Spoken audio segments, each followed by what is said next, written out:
In this 1975 interview, legendary journalist Hunter S. Thompson discusses the genesis and evolution of Gonzo journalism, a style he is renowned for. Starting his career as a sports writer, Thompson ventured into Latin America as a correspondent for the National Observer before developing his unique approach to journalism.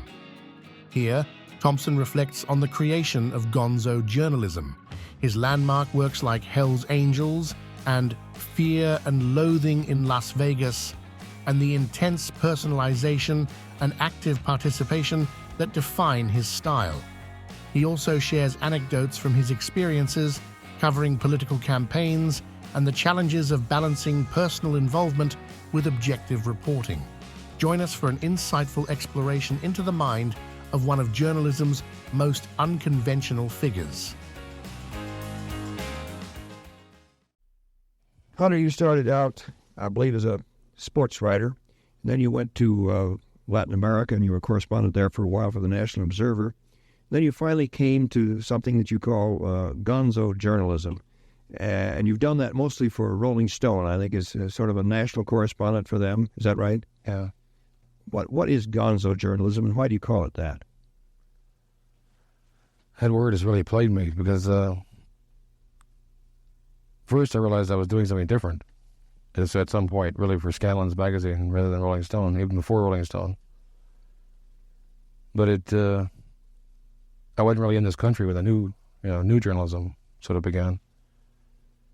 And I wasn't sure I was doing that. But I was sure I wasn't doing, what we call straight journalism. Right. And after I'd done a story in the Kentucky Derby for Scanlan's, a friend of mine who had covered the New Hampshire primary with me in '68, who's from Boston, and I'd recalled him using this word Gonzo in a sort of, indefinable kind of way, as kind of nice, crazy, like, zing, Gonzo. He wrote me a note saying that Derby piece was pure Gonzo. And I thought, well, if that's what it was, I thought it was a brutal failure. I'd botched my assignment. I had to start ripping pages out of my notebook and feeding them into the Mojo Wire and sending them to San Francisco right to the printer out of the notebook. I regard it as one of my worst failures. And I got this onslaught of mail called saying I made a great breakthrough in journalism. I thought, well, Christ, if I made it, this breakthrough, we got to call it something. I mean, why call it, another word that's been used? So I just liked the word Gonzo, and it seemed to mean what I was doing. There's a mixture of humor and kind of a high stomping style that, a bit more active than your normal journalism. It's got a great sound, that word Gonzo. Yeah, I'm a word freak. I treat words like music. I like that. When I read Hell's Angels, which is the thing that really put your name up in lights, as it were, this really wasn't Gonzo journalism, was it? As far as the writing is concerned, this is straight, factual, hard-hitting reporting. But there are pieces of Gonzo in there that I didn't realize until I went back. Right, yeah.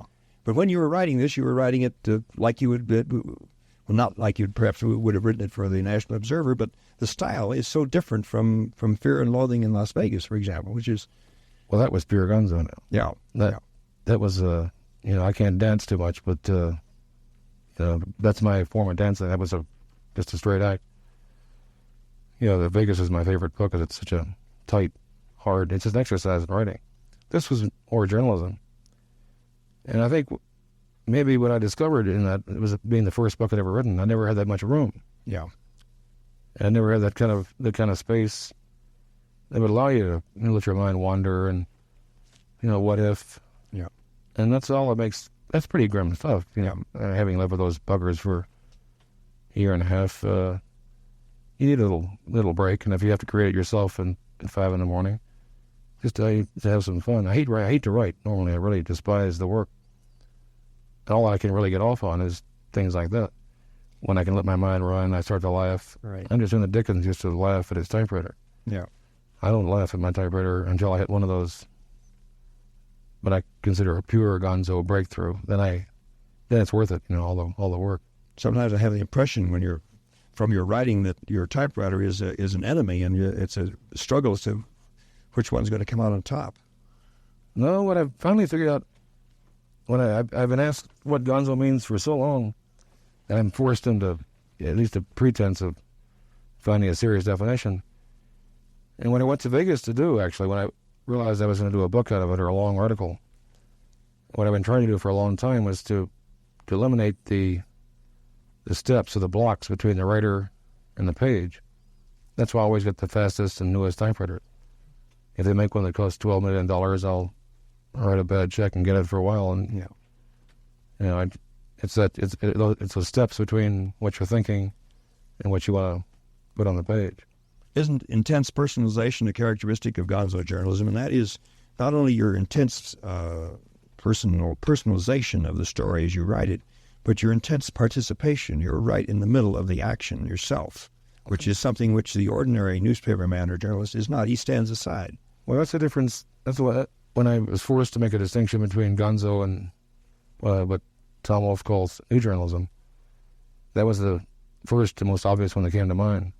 That people like Tom and, say, Gaetalese or whoever else, I never understood what new journalism was. When Tom was writing his book, I asked him several times to send me something to tell me what it really meant, because I'm included in the book. I still, I don't know.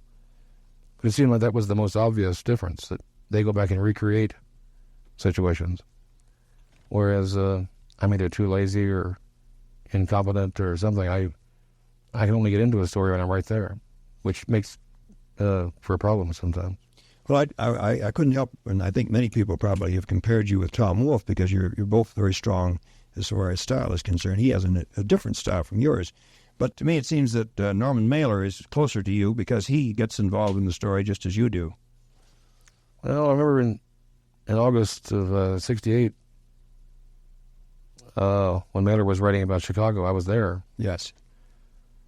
And I was researching a book that I've never done. And I was at the corner of Michigan and Balboa at that famous night when Reverend Abernathy let his mules off, and I was right smack in the middle of it. Yep. And Mailer was at a cocktail party, 2 blocks away, which is not to take nothing away from Mailer at all. No.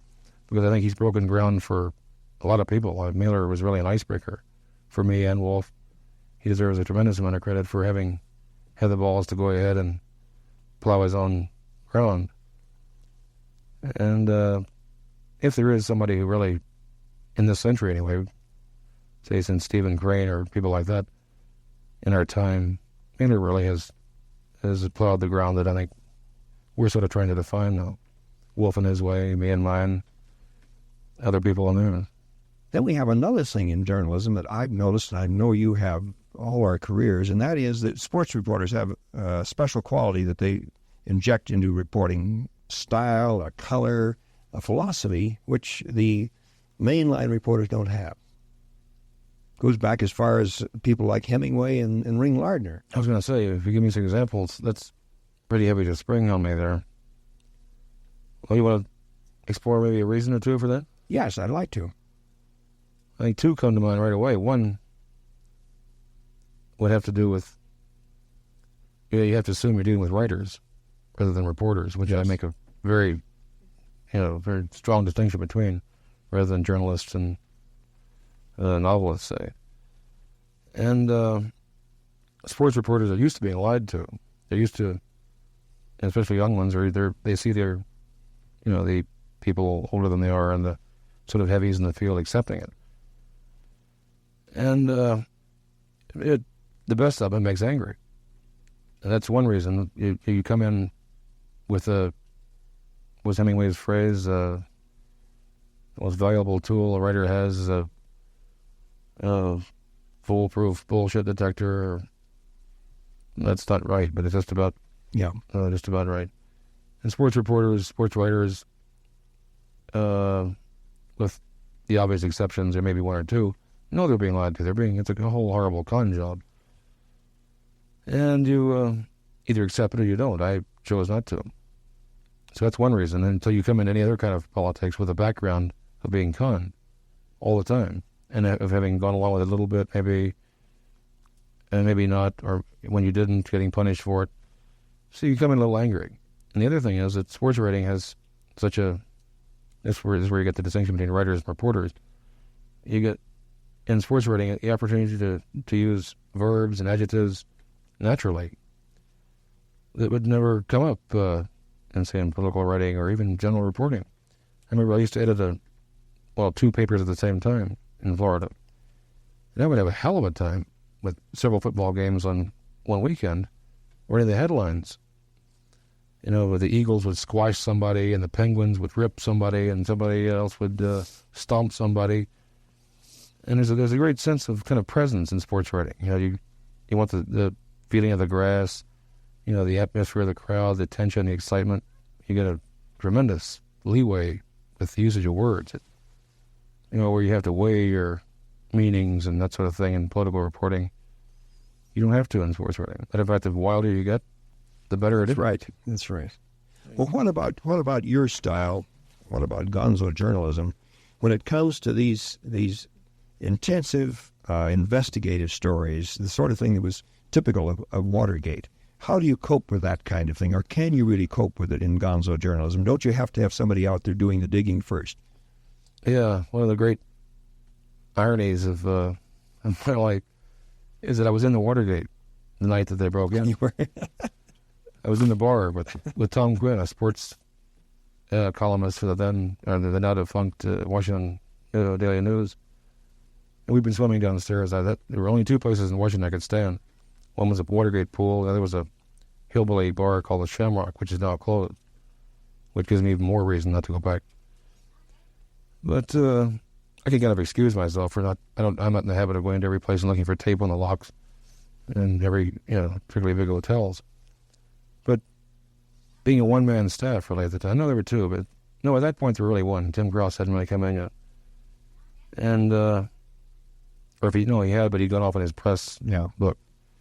So, you really have to have a staff. You have to have, I remember even Carl and Bob, when they were first putting it together, they had, a veteran police reporter who had a note of some sort, who knew something. You really have to have, you can't do that kind of saturation investigative reporting.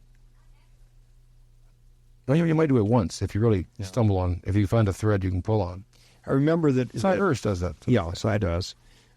He does it as a one-man band. I don't know how the dickens he does it. I don't either, but he's damn good. Somehow or other he manages to do it.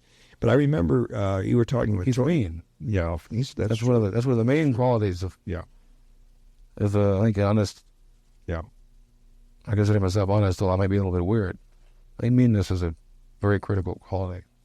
When you were covering the McGovern campaign, did you have a premonition that something was going wrong, there was something deeply wrong with the campaign? I've seen the energy go out of it. When you're driving a car very fast, you can feel it when it peaks out. No matter how heavy your foot is, you can't make it go any faster. And then it starts to, unless it's perfectly tuned, it'll start to sputter, and that's what was happening. And I was trying to find out why, because I was very concerned about it. Yep. I've had a visceral, personal hatred for Nixon for as long as I can remember it. I was losing my perspective at that point. Yeah. But you have to keep a perspective in Gonzo journalism just as in any other kind, don't you? Well, I don't know. I think my final refusal to write the October article, which ended up about this long, the title was For Whom the Bell Tolls. What was that? I'm not familiar with that. It was my coverage of the Nixon, it was sort of the wrap-up, the last piece before Election Day. Mm-hmm. And they had 5 pages open for it, and they're all waiting, ready to go. And I sent them, at the last second, I sent them a portrait by a friend of mine in town. Might even be up there. Yeah, I sent them that.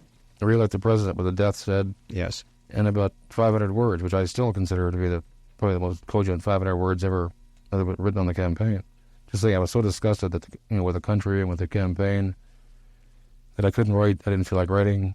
I was going to vote for the first time in a presidential election for a major candidate since 60. Or I wouldn't vote at all in 64. I voted for Dick Gregory in 68. And I wrote that as an epitaph, really, for the campaign. I knew, it was all over. I was very depressed, and I had no idea what was coming. If I had, I probably would have spent Election Day out here just rolling in the yard laughing. Yeah. It didn't take them long. Well, within 6 months, they were up to their neck and That's right. swill. You didn't have any feeling from the Watergate stories that it appeared at that time that anything like the Yeah, I knew that things were, that there was a story I should be on. yes, But this time, Tim Cross was working on his press book, yes, and the campaign had entered its sort of terminal stages. And that was the first time Rolling Stone had ever even attempted to cover anything except music or anything directly related. yeah, So we just couldn't do it. yeah. And thank God, Bradley and Carl and Bob and Sussman and those people had enough sense to keep running that story. That's right. That's right. I think probably you would agree with me that there is a small or maybe a large incompatibility between Gonzo journalism and this kind of factual digging, putting, it's like a crossword puzzle, getting it all I together. think that's where you get that disparity between the writer and the reporter. Yeah. If you accept that, then there's no need to talk about new journalism or Gonzo journalism. That's right. But you sort of start off where they leave off, isn't that right? Yeah, I hadn't thought of that. But that's really, it occurred to me about halfway during the campaign that people actually believed a lot of the things I was writing about, Muskie eating this strange Brazilian drug, and I assumed everybody else was getting their coverage just like their basic coverage, like I do out of the papers and TV. And about halfway through the campaign, I realized that, my God, This has been one of your problems, hasn't it? That people don't understand when you're putting them on. that's been a problem a lot longer than most people realize. I think maybe even longer than I realize. I'm not even sure myself anymore. Well, I wondered a little bit in reading back to all the things, or not all the things, but an awful lot of the things that you've written, and then a lot of things that have been written about you, whether sometimes you weren't a little bit like the CIA agents, that you lived your cover. I'll give you that one, yeah. Yeah? Not all the time, but Not all the time, but I have to. you get a lot of fun out of it, don't you? Oh, if I didn't, I wouldn't do it. You don't go out and just break yourself down to Chile Right. on that campaign trail. When publishers, I think I made $10,000 off that, that whole thing. There's a high in covering politics. I think it's a combination of power and adrenaline, which beats any drug I've found yet. When it's not fun, you stop. Right. I mean, there's not enough time. We're all getting old. Yeah. I have no intention of doing things I don't enjoy anymore. Unless, of course, I'm forced to. Will you be covering the next campaign? I'm not sure yet, because I have a fear that you can't do something new and right, twice. Yeah. Publishers always want you to go back and do sort of a repeat and different, like Son of Hell's Angels, Son of Las Vegas, that kind of thing. That's right. And I think if you've done something right once, you should move on to something else. Well, I'm not sure what it's going to be. I have a novel I'm supposed to finish right now. You finished a novel? Yeah, if I could write novels, I wouldn't. Yeah, I would. I'm kidding myself. I'm a political junkie. And nobody wants any political coverage right now. People are convinced it's going to be a Jackson Ford race, a very dull race. People are sort of dulled out after Watergate and Nixon. I don't think so. I think we're going to have a really interesting race this time. Hunter, it seems to me that almost everything you write is permeated with a sense that time is running out, or maybe has run out already. Strong sense of inner tension as far as you're concerned. Do you think it's possible for you to write without that very strong tension? You just hit on a very sensitive point, because I've been told by at least one or two competent specialists that the kind of tension I maintain cannot be done for any length of time without I'll either melt or explode, one of the two, or just wither up. Yeah. I never tried it. I don't know. Yeah. I think I'd probably write differently, or I might get on different subjects. A book like Vegas, even that, which appears to be humor, is really extremely tight. Yeah. That's the one book of mine that I've even read. I haven't read the other two, because I know that's 4 or 5 rewrites, and there's not a word in there. I mean, there might be 15, 20, but that's about all. They don't have to be there.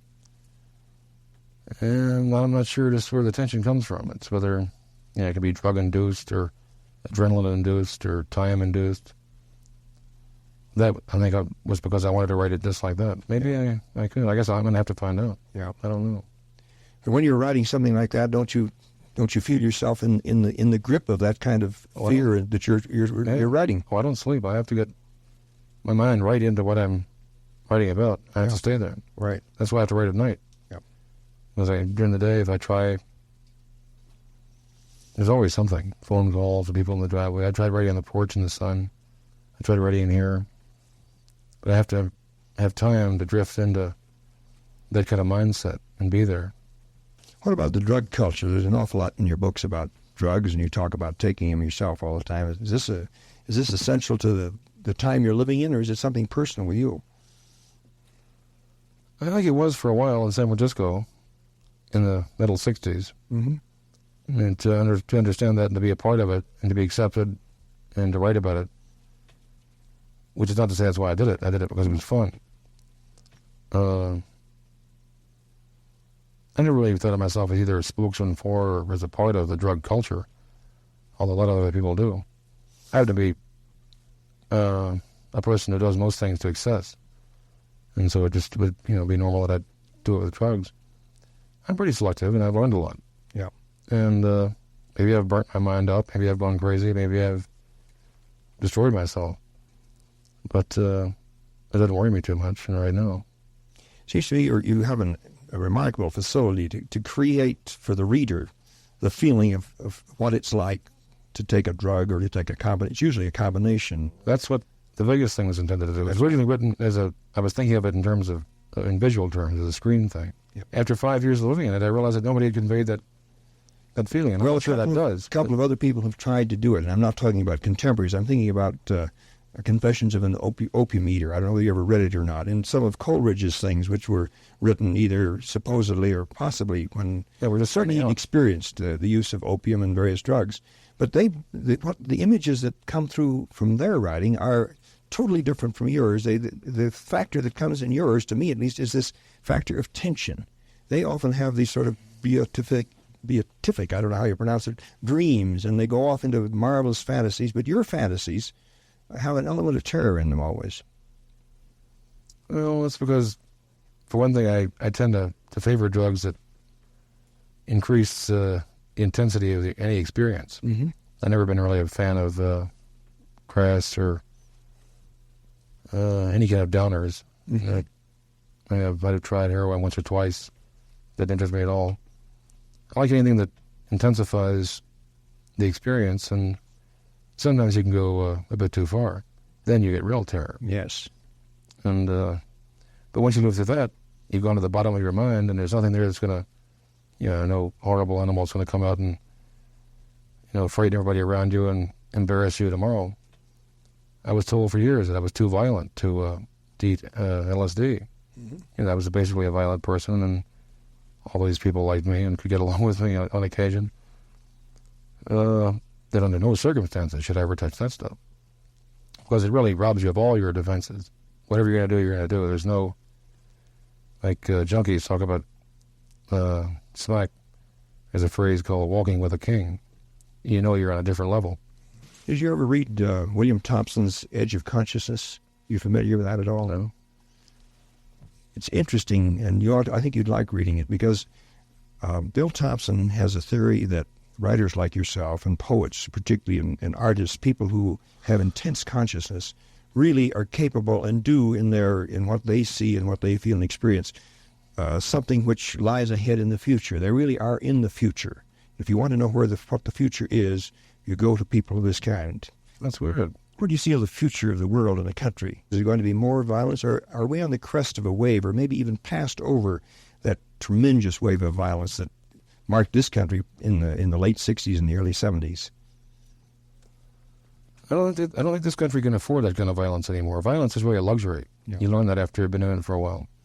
I used to like to get in bar fights, and I was sort of an apparently violent person. I didn't like to hurt people or. Well, there's a difference, and I found out what the difference was when I first began to go around the Hells Angels. Yes. I saw violence there that I had never even thought about. Really mean, ugly violence. And the kind of violence I used to get into, was a luxury, and I realized that. Hunter, we've been talking a lot about journalism and where it's going, what the future may have ahead for us. Do you think that Gonzo journalism has a future? Is that where it's going to go? I don't think, I would kind of hope in a way that Gonzo journalism wouldn't have much future beyond where I take it. And I might end it tomorrow. As I've said, it was really a convenient word to separate me from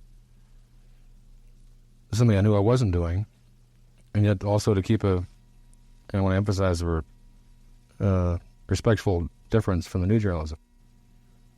It's a spirit then, really, rather than a style. Yeah, it's, I read something really nice last night about breaking rules. It was in one of these pieces on New South, I think. I can't quote it perfectly, but it said that it spoke of a tradition of when you go against taboos, you bring a combination of humor and seriousness to it, which opens a few more doors than if you bring a sledgehammer. Of course, you can go through the door first with an ice pick, and then, then you explode. I don't do that often. I very seldom really get on somebody violently. I did on Nixon, and I'm very proud of it. I'm especially proud that I got on him long before he went down. I kicked him when he was still up. Occasionally I'll make a mistake. I don't like to hurt people, but if you're going to have to deal in this world, which is occasionally pretty rough, you're going to hurt somebody, usually by accident, you may as well hurt the right people. And that's a value judgment. That's pretty good. I mean, if I'm wrong, well, I'm going to suffer for it. Hunter, thank you very much. I'm afraid we're going to have to bring this pleasant conversation to an end. It's been particularly nice talking to you here up in the mountains with the snow coming down and closing in, and sitting by your fireplace in a little part of America that's all your own.